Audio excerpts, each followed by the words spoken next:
sorry, before you Go ahead, no, I'm done. One of the things that I think maybe would be helpful is to have Troon give us advice on the Open Meetings Act. Because my understanding, I don't profess to have any expertise on it, my understanding has always been the way the Open Meetings Act works is that we publish an agenda and we tell the public, here's what we're going to talk about. Correct. And under the Open Meetings Act, any citizen, any member of the public has a right to come to the meeting. Address the whether board. it's a school board or a township or city council or whatever, planning commission, you name it, and address the board. Yeah.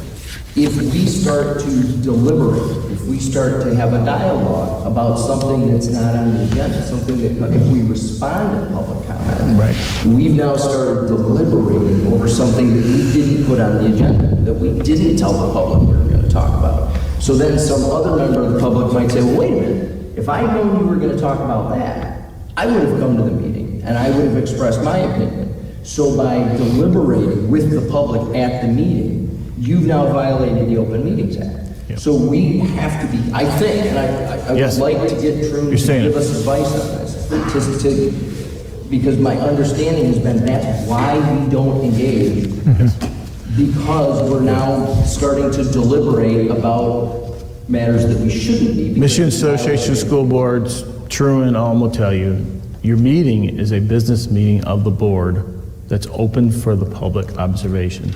In that meeting, you allow public comment to address the board. It is not a dialogue on your business. All that, you guys are supposed to be out getting that feedback as you go, coming in, and you're the representatives of the community to make that choice.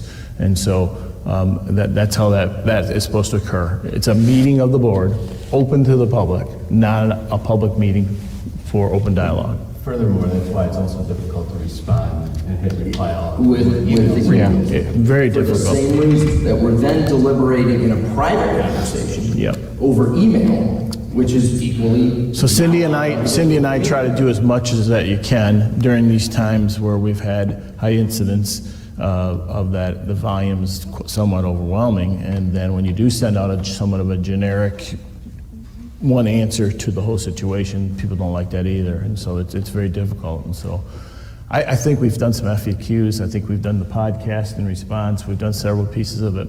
Somebody mentioned like an open forum, and if you've watched any of those in the state, they have not been good. And so But I think it would be helpful in addressing the concern, because there's a perception that we're not transparent, that we're not responsive, and if people understood that there are reasons why it appears that way, that we can't do anything about it, Yep. I think that would be helpful. Yeah, I think